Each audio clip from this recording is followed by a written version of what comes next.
কিয়ামতের দিন তার কাছ থেকে যে আমি প্রেরণা পেয়েছি ইসলামী আন্দোলনের। আসসালামু আলাইকুম ওয়া রাহমাতুল্লাহি ওয়া বারাকাতুহু। অত্যন্ত সৌহার্দ্যপূর্ণ আচরণ,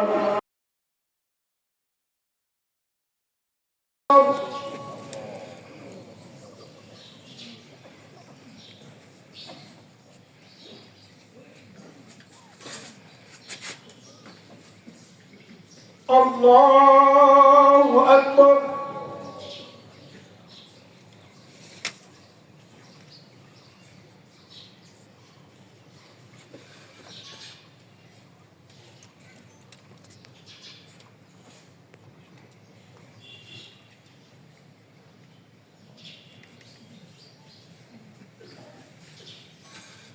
আল্লাহু আকবার।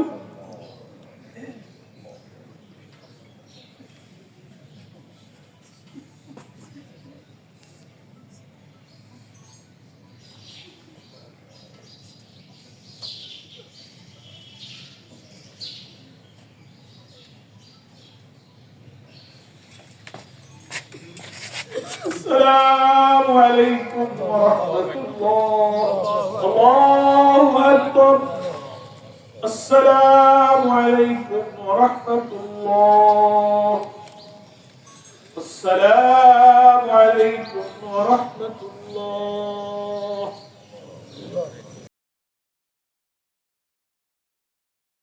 আমাদের বংশের সূর্য সন্তান আমি আমার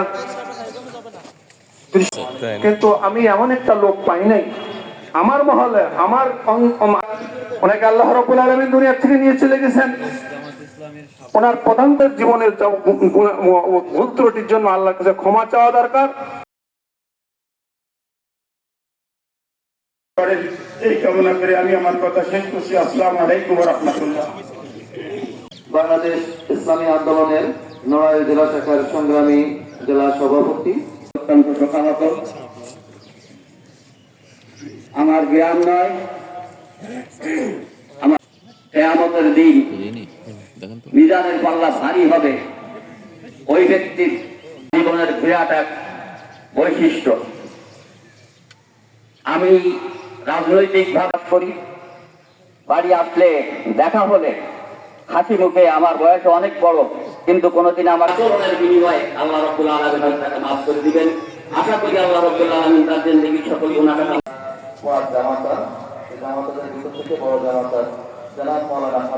তার কাছ থেকে যে আমি প্রেরণা পেয়েছি ইসলামী আন্দোলনের, তো আমি আপনাদের কাছে এটাই কামনা করি। আজকে আমাদের মাঝ থেকে আমাদের মুরব্বী এলাকার নক্ষত্র চলে গেলেন। ছিলেন অবশ্যই ভালো মানুষ ছিলেন, আল্লাহ ওনাকে মাফ করে দিন। খুলনা মহানগরী শাখার সম্মানিত আমির, সম্মানিত মুসল্লিয়ান ইকরাম, কিছু বলার বাকি নাই। আমি দীর্ঘ 14 বছর ব্যাকবাজার এই সমস্ত হয়নি এবং যে সমস্ত কাজ আমরা করতাম অত্যন্ত সৌহার্দ্যপূর্ণ আচরণ এবং সম্মানিত দুইটি আয়াতে আল্লাহ সুবহানাহু ওয়া তাআলা আসসালামু আলাইকুম ওয়া রাহমাতুল্লাহি ওয়া বারাকাতুহু 64 জেলার মধ্যে নড়াইল জেলায় দীর্ঘদিন ধরে তিনি দায়িত্ব পালন। আমরা এটিমের সাথে সহমর্মিতা আমরা প্রকাশ করি। আল্লাহ সুবহানাহু ওয়া তাআলা তাদের সবাই জানেন যে মৃত্যু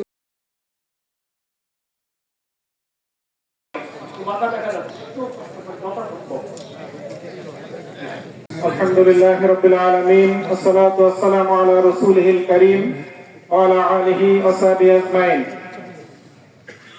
বাংলাদেশ জামাত ইসলামী নড়াইল জেলার প্রাক্তন জেলা আমির, কেন্দ্রীয় মজলিসের শূরার প্রাক্তন সদস্য, নড়াইলের গণমানুষের নেতা, বিশিষ্ট আলেমে দ্বীন হযরত মাওলানা নুরুন নবী জিহাদি রাহিমাহুল্লাহ এই জানাজায় উপস্থিত সম্মানিত মুসলমান ভাইরা, বিভিন্ন এলাকা থেকে, পার্শ্ববর্তী বিভিন্ন জেলা থেকে আগত সম্মানিত নেতৃবৃন্দ, সবাইকে আমি নড়াইল জেলার পক্ষ থেকে আন্তরিক শুভেচ্ছা এবং অভিনন্দন জানাচ্ছি।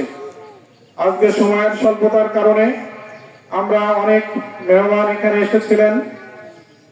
বাংলাদেশের প্রখ্যাত শ্রমিক নেতা, খুলনা সিটি কর্পোরেশনের প্রাক্তন কাউন্সিলর জনাব মাস্টার শফিকুল আলম উপস্থিত আছেন বাংলাদেশ জামাত ইসলামী খুলনা মহানগরীর সম্মানিত সেক্রেটারি জনাব অ্যাডভোকেট জাহাঙ্গীর হোসেন হেলাল, উপস্থিত আছেন বাংলাদেশ জামাত ইসলামী মাগুরা জেলার সম্মানিত জেলা আমির কেন্দ্রীয় মজলিসের শুরার সদস্য অধ্যাপক এম বি বাকের, এছাড়াও বিভিন্ন জেলার নেতৃবৃন্দ, বিভিন্ন মাদ্রাসার সম্মানিত মুহতামিমগণ, বিভিন্ন মাদ্রাসা শিক্ষা প্রতিষ্ঠানের সম্মানিত প্রতিষ্ঠান প্রধান সহ শিক্ষক বৃন্দ, সাংবাদিক বন্ধুগণ এবং জেলার বিভিন্ন প্রান্ত থেকে আগত সম্মানিত ভাইরা, আজকে এই মুহূর্তে দাঁড়িয়ে আমি মাওলানা নুরুন নবী জিহাদির জন্য আল্লাহর কাছে এই দোয়াই করি, আল্লাহ রাব্বুল আলামিন ওনার জীবনের সমস্ত গুনাহ খাতা মাফ করে দিয়ে জান্নাতের সুউচ্চ মাকাম দান করুন। আজকে উনি এমন একজন মানুষ ছিলেন, একজন গুণী শিক্ষক ছিলেন, একজন রাজনীতির ময়দানে অনলবর্ষী একজন বক্তা ছিলেন, ওয়াজের ময়দানে একজন শ্রেষ্ঠ ওয়াজিন ছিলেন, পরিবারের একজন সন্তানের পিতা হিসাবে, স্ত্রীর স্বামী হিসাবেও তিনি তার যথাযথ দায়িত্ব পালন করেছিলেন। আজকে 1991 সালে যখন এই আসনে ইলেকশন হয়েছিল, তখন উনি দাঁড়িপাল্লা মারখানে ইলেকশন করে, তখন আমাদের সংগঠনের কোনো মজবুতি ছিল না। ওনার জনপ্রিয়তা কতটুকু ছিল সেই নির্বাচনের ফলাফল দেখে আমরা বুঝতে পারি। উনি 31,000+ ভোট পেয়ে টোটাল কাস্টিং ভোটের 25% ভোট সেদিন উনি পেয়েছিলেন। এটা মাওলানা নুরুন নবী জিহাদি ব্যক্তিত্ব, তার জনপ্রিয়তা এর মাধ্যমে সেদিন প্রমাণিত হয়েছিল। আল্লাহ রাব্বুল আলামিন তার জীবনের সকল নেক খিদমতগুলোকে কবুল করুন, আল্লাহর কাছে এই দোয়া করে। السلام عليكم ورحمة الله وبركاته. وعليكم السلام ورحمة الله وبركاته. الحمد لله رب العالمين. الصلاة والسلام على سيد المرسلين وعلى آله وصحابه أجمعين. আমাদের অত্যন্ত শ্রদ্ধাভাজন আল্লাহ তাআলার দ্বীনের একজন নিবেদিত প্রাণ মুখলিস আল্লাহর বান্দা হযরত মাওলানা নুরুন নবী জিহাদির জানাজায় সমবেত মরহুমের শোকাহত পরিবারের সদস্যবৃন্দ, মুআজ্জাজ উলামায়ে কেরাম, বিভিন্ন রাজনৈতিক দলের সম্মানিত নেতৃবৃন্দ, মরহুমের সারা জীবনের ঘনিষ্ঠ সহকর্মী, বন্ধু বান্ধব, আত্মীয় স্বজন এবং আজকের এই ময়দানের সমবেত আমার প্রিয় দিদি ভাইরা, আমরা আল্লাহ তাআলার কাছে প্রাণ ভরে শুকরিয়া আদায় করি। আমাদের একটা বড় সৌভাগ্য যে জানাজা হচ্ছে মাগফিরাতের দোয়ার জন্য উপস্থিত হওয়া। তো আমরা এমন একজন নেক বান্দার দোয়ায় শরীক হতে পেরেছি, এটা আমাদের একটা সৌভাগ্য। আল্লাহ তাআলা আমাদের এই নেক নসিব দান করেছেন, এই জন্য আমরা সবাই আল্লাহ দরবারে শুকরিয়া আদায় করছি, আলহামদুলিল্লাহ। জানাজায় যারা আমার সমবেত হই, আমাদের একটা রেওয়াজ হয়েছে যে জানাজায় আসলে কিছু কথা বলতেন। তো এখানে আমাদের লাভ কি? যিনি চলে গেলেন তার লাভ কিসে, আর আমরা যারা জানাজায় এসেছি আমাদের লাভ কিসে? তিনি যে চলে গেলেন তার আখিরাতের সামান তিনি যতটুকু আল্লাহর ইচ্ছায় জোগাড় করতে পেরেছেন, আল্লাহ তাআলা যদি তা মঞ্জুর করেন, তার এই প্রায় 80 বছরের জীবনের ভুল ত্রুটি বিচ্যুতি গুনাহ খাতা, মানবীয় ত্রুটি বিচ্যুতির মধ্যে আমরা কেউই নই। তার জীবনে যা কিছু ছিল আল্লাহ তাআলা কোরআন মাজিদে এটাও আমাদেরকে অভয় দিয়েছেন যে আল্লাহ তাআলা রাজি হলে তার ভুল ত্রুটি গুনাহগুলো তার নেক অনেক আমলের বিনিময়ে আল্লাহ বদলাই দিতে পারে। আমরা দোয়া করি আমাদের প্রিয় ভাইয়ের সারা জীবনের গুনাহ খাতাগুলো, তার জীবনের যে কোনো ইখলাস, যে কোনো নেক আমলের বিনিময়ে আল্লাহ তাকে মাফ করে তার গুনাহগুলোকে আল্লাহ তাআলা বদল করে দিন। আমরা আল্লাহর কাছে দোয়া করি যে আল্লাহ তুমি কোরআন মাজিদে বিভিন্ন জায়গায় ওয়াদা করেছো তোমার দ্বীন মানা জীবনের সমাজের আসছে, দ্বীনকে বিজয়ী করার কাজে জান মাল দিয়ে যারা মেহনত করবে শ্রম দেবে, তুমি ওয়াদা করেছো তুমি তাদের জীবনের গুণাগুলো মাফ করে দেবে। আমরা যারা ইসলামী আন্দোলনে বা দ্বীনের কাজে লেগে আছি, আমাদের এটি পাওয়ার আশা, এটি জীবনের বড় লক্ষ্য এবং সান্ত্বনা। এই আকাঙ্ক্ষায় আমরা দিন রাত জীবনভর আমরা এখানেই সবাই কাটি। ঝুঁকি, বিপদ, অত্যাচার, নির্যাতন, জুলুম, কটূক্তি, নিন্দাবাদ, অবহেলন, দুঃখ, কষ্ট সব মোকাবেলা করে আমরা এই পথ ছাড়তে চাই না। মাওলানা নূর নবী জিহাদি তাই তার জীবনের সাক্ষ্য দিয়ে হাজারো প্রতিকূল পরিবেশে তিনি আল্লাহ তাআলা দ্বীনের এই কাফেলায় শামিল থেকে গেছেন। আল্লাহর কাছে আমরা দোয়া করি, আল্লাহ তুমি এই ওয়াদা করেছো কোরআন মজিদে, কোথাও আল্লাহ এভাবে বলেছেন, ইয়াগফির লাকুম যুনুবাকুম ওয়া ইউদখিলকুম জান্নাতিন তাজরি মিন তাহতিহাল আনহার ওয়া মাসাকিন তাইয়্যিবাতান ফি জান্নাতি আদনিন যালিকাল ফাওজুল আযীম। আল্লাহ বলেছেন আমি তার সব গুনাহগুলো মাফ করব। এর পূর্বের আয়াতে আল্লাহ তাআলা শর্ত দিয়েছেন যে আল্লাহ তাআলার উপরে ঈমান, রাসূলের উপরে ঈমান আনার পর যারা জান মাল দিয়ে আল্লাহ দ্বীনের জন্য জিহাদ করছে তাদের পুরস্কার হলো আল্লাহ তাদের জীবনের সব গুনাহ মাফ করে দেবে। এটা বোঝা যায় যে দ্বীনের মুজাহিদদের জীবনে গুনাহ থাকতে পারে, তাই আল্লাহ বলেছেন সব গুনাহ আমি তোমাদের মাফ করে দেব। আল্লাহ পাক সূরা তাওবার মধ্যে সুসংবাদ দিয়ে বলেছেন দ্বীনের জন্য যারা জিহাদ করে, জান মাল দেয়, হিজরত করে, ইবাশশিরুহুম রাব্বুহুম ওয়া রাহমাতুম মিনহু ওয়া রিদওয়ানুহু ওয়া জান্নাতুল লাহুম ফীহা নাঈমুন মুকিম। সুসংবাদ তাদের জন্য, আল্লাহ তাআলা তাদের প্রতি দয়া, তার রিদওয়ান, তার সন্তুষ্টি, তার ক্ষমা দেবেন এবং নিয়ামতে ভরা জান্নাত তাদেরকে দান করবেন। আমাদের রব, আমাদের মাবুদ তোমার কাছে তোমার সান্নিধ্যে চলে গেল, তার কফিনকে রেখে তোমার কাছে আমাদের এই আকুতি, এই আশাই তোমার এই আন্দোলনে সে সময় দিয়েছে, সময় জান মালের কোরবানি করেছে। এই আশা পূরণ করে তুমি তাকে ক্ষমা করে দাও, জান্নাতুল ফেরদৌসে তুমি তাকে উচ্চ মর্যাদা দান করো। খুব মুখলেস মানুষ ছিল, কেন্দ্রীয় মজলিস শুরার তিনি সদস্য ছিলেন, প্রায় 14-15 বছর এই জেলার তিনি আমির ছিলেন। বাংলাদেশের যে সমস্ত আমিররা সবচেয়ে দীর্ঘ সময় দায়িত্ব পালন করেছেন তার মধ্যে নূর নবী জিহাদি একজন অন্যতম জেলা আমির ছিলেন। আমাদের সম্মানিত আমির জামাত ডাক্তার শফিকুর রহমান তিনি মরহুমের জন্য দোয়া জানিয়েছেন এবং আপনাদের সকলকে সালাম জানিয়েছেন। আপনারা তার জন্য দোয়া করবেন, তিনি আপনাদের জন্য দোয়া পাঠিয়েছেন। আমরা 8:30 যেহেতু জানাজার ঘোষিত সময়, সেটি বাজে মরহুমের পরিবারের জন্য সৌভাগ্য, তিনি তার সন্তানদেরকে দ্বীনের পথে রেখে গেলেন।